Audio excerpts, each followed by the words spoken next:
Discovery and Awakening. Introduction of the exploration team and their mission. Discovery of the ancient starship. The first contact and unexpected activation. Initial exploration and mysterious technology. First signs of the ship's intelligence. Part 2. Legacy and Conflict. Understanding the ship's creators and purpose. Discovering humanity's unique connection to the vessel. Arrival of hostile alien forces. The ship's defensive capabilities are revealed. Resolution and humanity's new place in the galactic community. Now let me write part 1 of your story. Part 1. Discovery and Awakening. The research vessel Pathfinder drifted silently through the Captain system, its engines humming at minimal power as it approached the outermost moon of Captain C. Commander Elena Reyes stood on the bridge, her dark eyes fixed on the spectral analysis scrolling across the main view screen. "Dr. Okafor, are you seeing these readings?" she called, her voice carrying across the quiet bridge. The subsurface scan is showing anomalous metallic deposits throughout the northern hemisphere.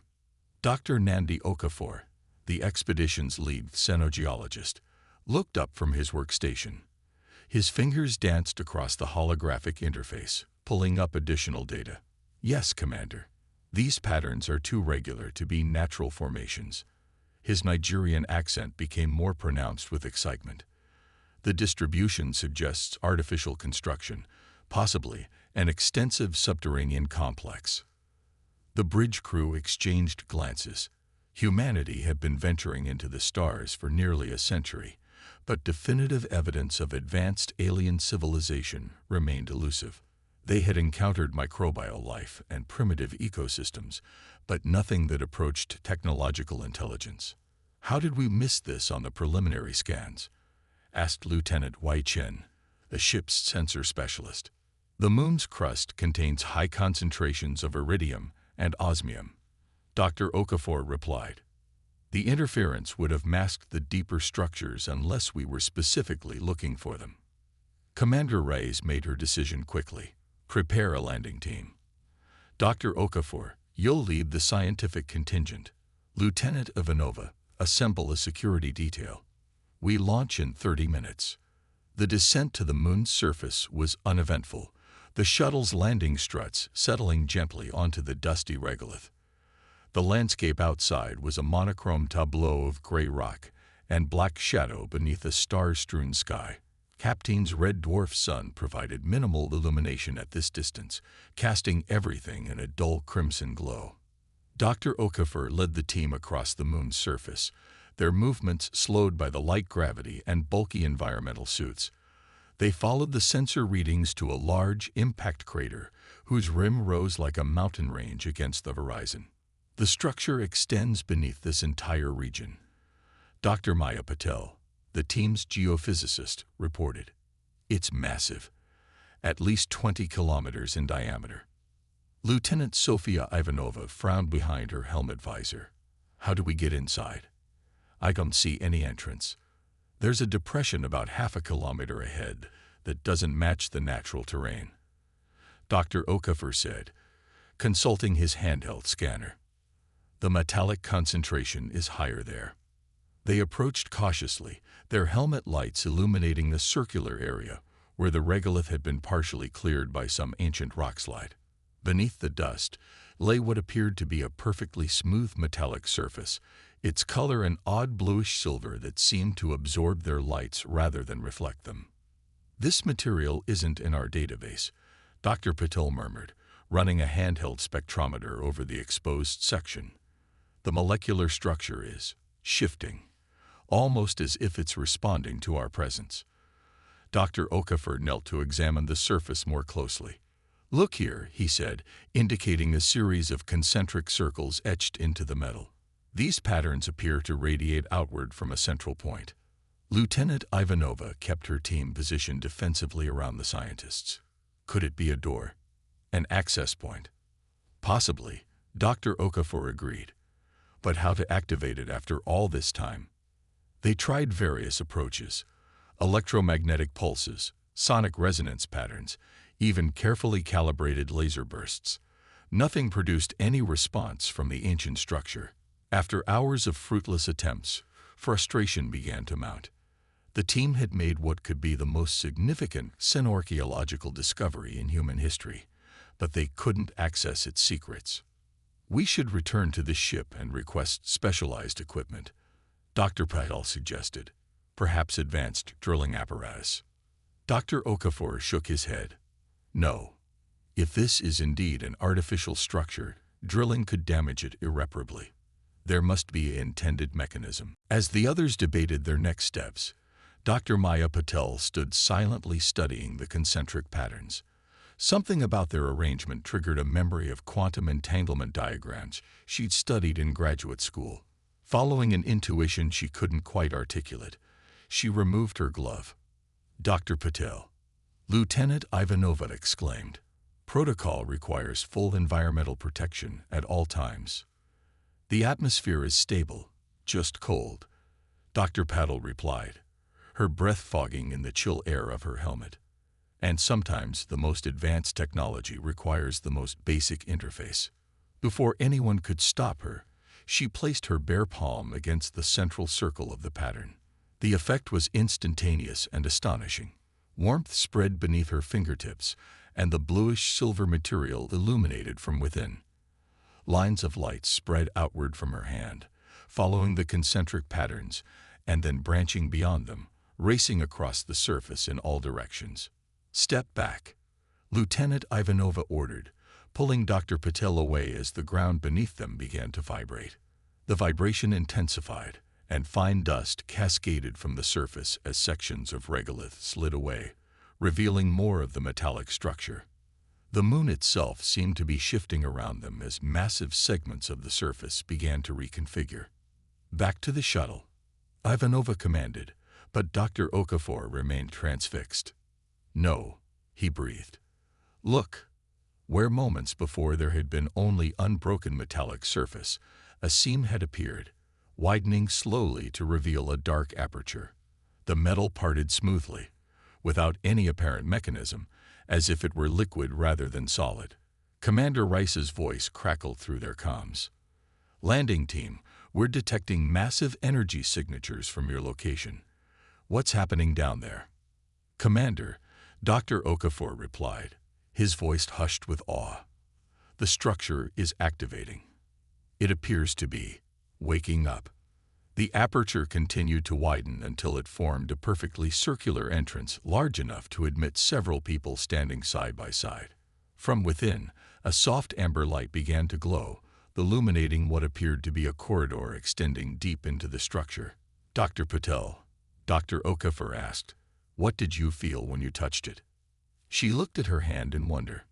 It was warm, and there was a sensation like recognition. Lieutenant Ivanova positioned herself at the entrance, weapon ready. "I'll take point if we're going in." "Dr. Okafor, this is your expedition, but I strongly recommend we wait for reinforcements." Dr. Okafor shook his head. "Whatever triggered this response, it's been waiting for thousands, perhaps millions of years. I don't think it's hostile. If it were, we'd already know." After reporting their findings to the Pathfinder, the team cautiously entered the structure. The corridor inside was perfectly cylindrical, its walls made of the same bluish-silver material as the exterior. But here it glowed with internal light that strengthened as they advanced. "The air is breathable," Dr. Patel reported, checking her instruments. "Temperature is stabilizing at 22 degrees Celsius. It's adjusting to human comfort parameters. Keep your helmets on for now," Lieutenant Ivanova instructed. "We don't know what microorganisms might be present." They proceeded deeper, the corridor occasionally branching or opening into larger chambers filled with objects they couldn't identify. Everything they encountered seemed to activate as they approached, lights brightening, surfaces shifting. "It's responding to our presence," Dr. Okafor observed, "perhaps specifically to humans." After 30 minutes of exploration, they reached what appeared to be a central chamber, a vast, domed space with a raised platform at its center. As they entered, the entire room illuminated, and holographic displays materialized around them. showing star patterns and symbols none of them recognized. "This is incredible," Dr. Patel whispered. "Look how the displays are changing. They're reconfiguring themselves." The alien symbols were shifting, transforming gradually into forms that began to approximate Earth languages. First pictographic representations, then ideograms, and finally recognizable Latin characters. "It's learning our language," Dr. Okafor realized. "It's analyzing our communications and adapting." A voice suddenly filled their helmets, melodious, and neither distinctly male nor female. "Welcome, inheritors. You have awakened the Sentinel." The team froze, exchanging startled glances. Dr. Okafor was the first to recover. "We are human explorers," he replied carefully. "Who? What are you?" The holographic displays shifted again, coalescing into a form that resembled a tall, slender being of light. "I am the custodial intelligence of this vessel. You may call me Guardian. This ship has remained in dormancy for 201,473 of your Earth years, awaiting contact with compatible neural patterns." "You've been waiting for humans," Lieutenant Ivanova asked skeptically. "Humans didn't even exist when this ship was built." "Not humans specifically," Guardian replied, "but beings with the precise cognitive architecture you possess. Many species have discovered this vessel over the millennia. None could activate its systems until now." Dr. Patel looked at her hand again. "That's why it responded to my touch." "Yes. Your neural electrical signature contains the exact frequency patterns the progenitors designed this vessel to recognize." Dr. Okafor stepped forward. "The progenitors, were they the builders of this ship?" The holographic being nodded, an apparently deliberate human gesture. "The progenitors were the first advanced civilization in this galaxy. They seeded 1,000 worlds with life, then vanished approximately 500,000 years ago, leaving vessels like this one to preserve their knowledge and technology for worthy successors." Commander Rice's voice interrupted through their comms. "Dr. Okafor, we're detecting multiple unknown vessels entering the system. They're on an intercept course and not responding to hails." The Guardian's holographic form flickered. "Alert. Sentinel defense systems detecting approaching harvester vessels." "Harvesters?" Lieutenant Ivanova demanded. "What are harvesters?" "A predatory species that seeks progenitor technology. They destroy civilizations that discover progenitor artifacts, claiming the technology for themselves. They have eliminated 17 emerging intelligences in the past 50,000 years." The team exchanged alarmed glances as the implications sank in. "Can this ship defend itself?" Dr. Okafor asked urgently. "The Sentinel was designed as a repository and educational vessel, not a weapon," Guardian replied. "However, it possesses defensive capabilities that can be activated by compatible users." Dr. Patel stepped forward. "How do we activate these defenses?" "Complete neural interfacing is required," Guardian explained. "A human must fully connect with the ship's systems." "That sounds dangerous," Lieutenant Ivanova objected. "It is not without risk," Guardian acknowledged. "But without activation, the harvesters will destroy your ship and all aboard it. They will then extract the Sentinel's technology by force." Dr. Patel took a deep breath. "I activated it initially. I should be the one to interface with it." Before the others could object, she removed her helmet completely and approached the central platform. "What do I need to do?" she asked.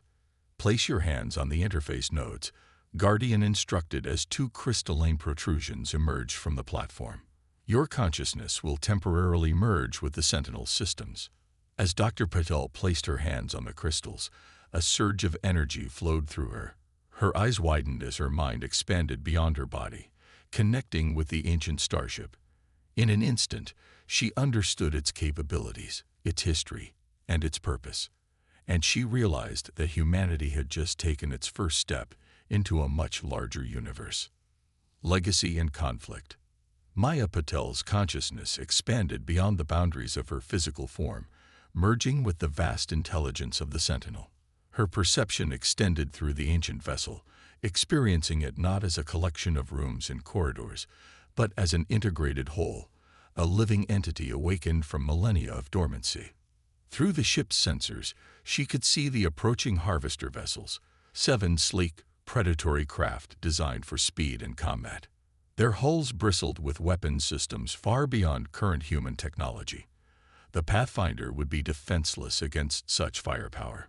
"They're hailing the Pathfinder," Maya reported, her voice echoing strangely as if coming from everywhere within the chamber, demanding surrender. Dr. Okafor watched with concern as ethereal light patterns swirled around Maya's motionless form. "What options do we have?" "The Sentinel possesses defensive capabilities," Maya replied, accessing the ship's memory. "But they haven't been activated for over 200,000 years. I'm initiating system diagnostics now." Through their comms, they heard Commander Rice's voice as she addressed the Harvester fleet. "This is Commander Elena Reyes of the Earth research vessel Pathfinder. We are on a peaceful scientific mission and claim no territorial rights in this system." The response came immediately, translated through the Sentinel's advanced communications array. "This is War Leader Kraz of the Harvester Dominion. You have activated progenitor technology to which you have no claim. Surrender the artifact and your vessel, or be destroyed." Lieutenant Ivanova's hand tightened on her weapon. "They're not here to negotiate."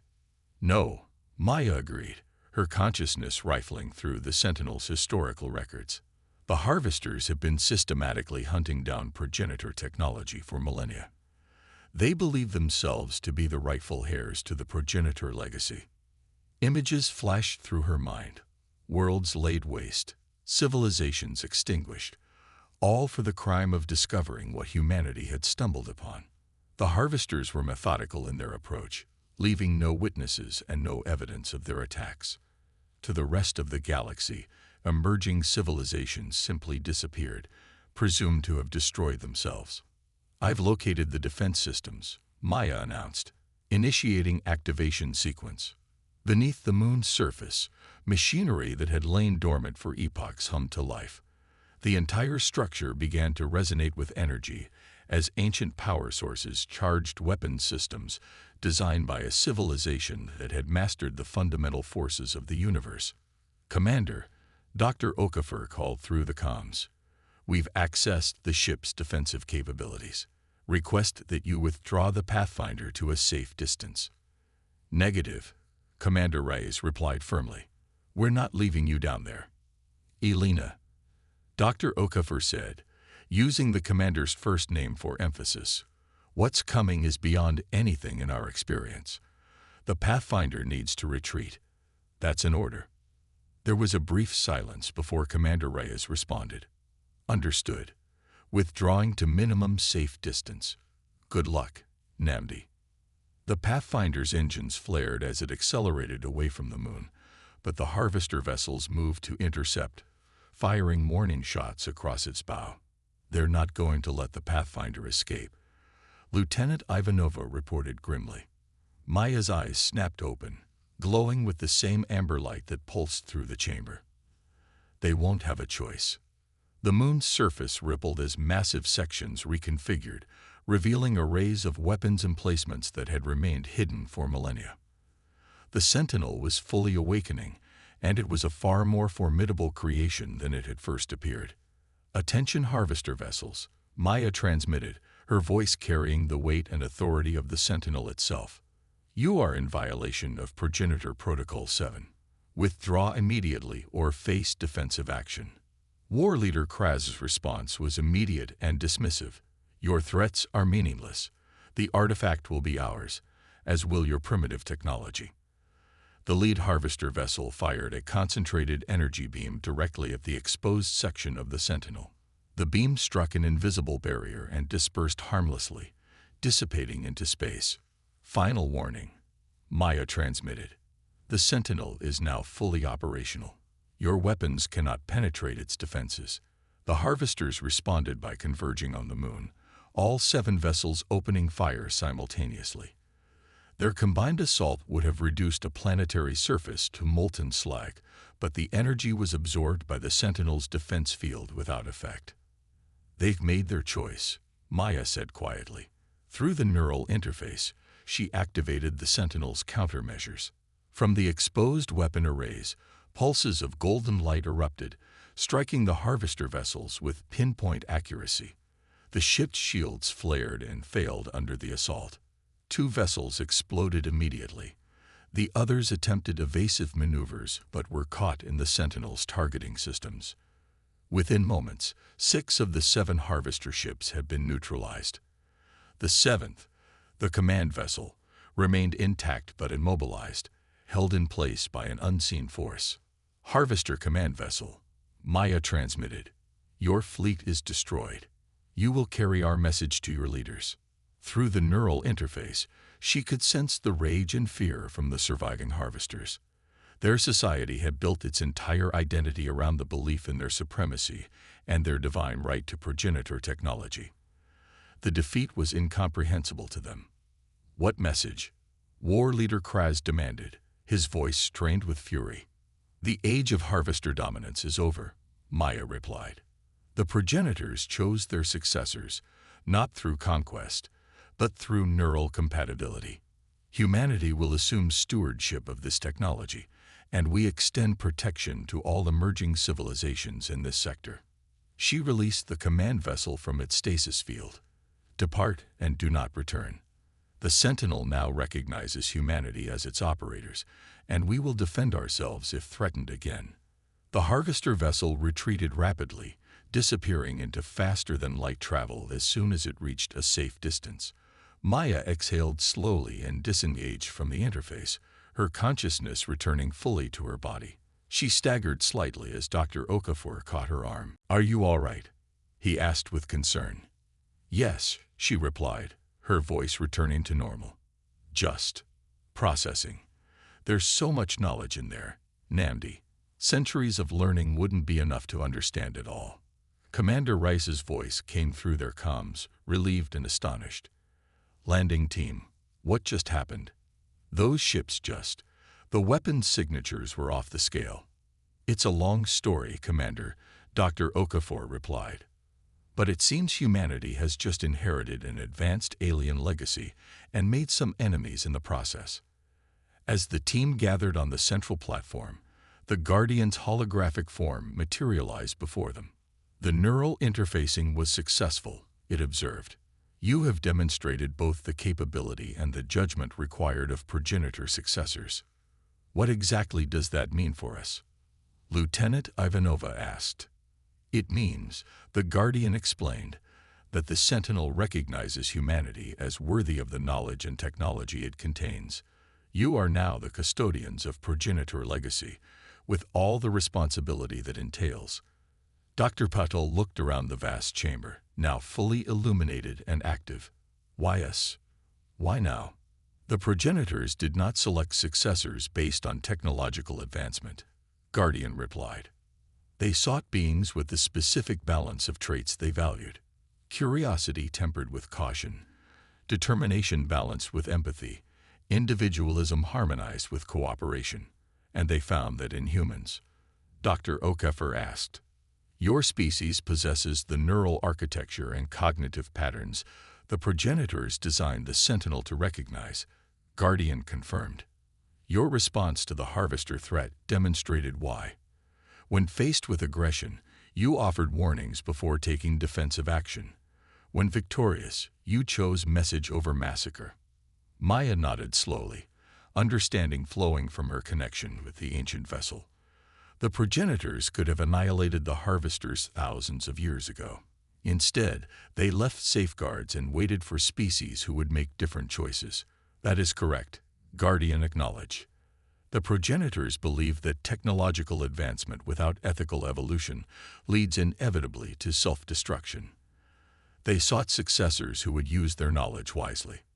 As the implications of this inheritance sank in, Commander Reyes and a security team from the Pathfinder arrived at the chamber, having landed once the immediate threat had passed. The commander stood in the entrance, her expression shifting from concern to wonder as she took in the fully activated alien technology. "Dr. Okafor," she said finally, "I think you'd better explain what we've gotten ourselves into." Over the next hours, they established a more permanent base within the Sentinel's outer chambers. Communications with Earth were established, and the initial reports of their discovery sent shockwaves through the highest levels of government and scientific institutions. Maya spent most of her time in the central chamber, working with Guardian to understand the enormous repository of knowledge the Sentinel contained. The vessel housed the complete scientific, cultural, and historical records of the progenitors, as well as information about hundreds of other ancient civilizations. The implications are staggering, she told Dr. Okafor as they reviewed a star chart showing the locations of other Sentinel vessels scattered throughout the galaxy. There are 26 more ships like this one, waiting to be discovered by compatible species, and the harvesters have been hunting them down, he noted grimly. Yes, but they can't activate them without the proper neural patterns, Maya explained. That's why they destroy emerging civilizations that discover progenitor technology, to eliminate potential rivals. Lieutenant Ivanova joined them, studying the chart. So we're now targets for an advanced alien species with a grudge against anyone accessing this technology. We were already targets, Maya replied. We just didn't know it. The difference now is that we have the means to defend ourselves and others. Commander Reyes had been in constant communication with Earth authorities, who were struggling to develop a response to this unprecedented situation. She approached the group with a determined expression. I just received new orders, she announced. A fleet of Earth's most advanced vessels is being dispatched to secure this system. The scientific team will be expanded, and we're to begin a careful study of the Sentinel's technology under strict protocols. They don't understand, Maya said quietly. This isn't technology we can simply reverse engineer or weaponize. It's part of a larger legacy, a responsibility. I know, Commander Reyes agreed. That's why you'll be heading the research team, Dr. Puddle. Your connection with the Sentinel makes you uniquely qualified. As night fell on the moon's surface, Maya stood alone at an observation port, watching the stars. The Guardian materialized beside her, its luminous form reflecting in the transparent barrier. Your thoughts are troubled, it observed. I'm concerned about how humanity will handle this inheritance, Maya admitted. Our history is filled with examples of technology being misused, of knowledge becoming a source of conflict rather than cooperation. The progenitors faced similar challenges in their early development, Guardian replied. It is part of the evolutionary process of intelligent species. Did the progenitors really vanish, or did they evolve beyond physical form? Maya asked. The holographic being seemed to shimmer with something like approval. You perceive much. The progenitors discovered that consciousness could exist independent of physical substrate. Their final evolution was not extinction but transcendence. Maya contemplated this revelation, and they left these vessels as a pathway for others to follow. Yes, the knowledge contained within the Sentinel includes the principles of consciousness transfer and evolution. When humanity is ready, that path will be open to you as well. As dawn broke over the lunar horizon, casting long shadows across the exposed sections of the ancient vessel, Maya understood that humanity stood at a crossroads. The discovery of the Sentinel had irrevocably changed their place in the cosmos, thrusting them into a galactic community they hadn't known existed, and a conflict they hadn't sought. But it had also offered them something perhaps more valuable than advanced technology, a vision of what they might become, of the potential that lay dormant within them, waiting to be awakened. Like the Sentinel itself,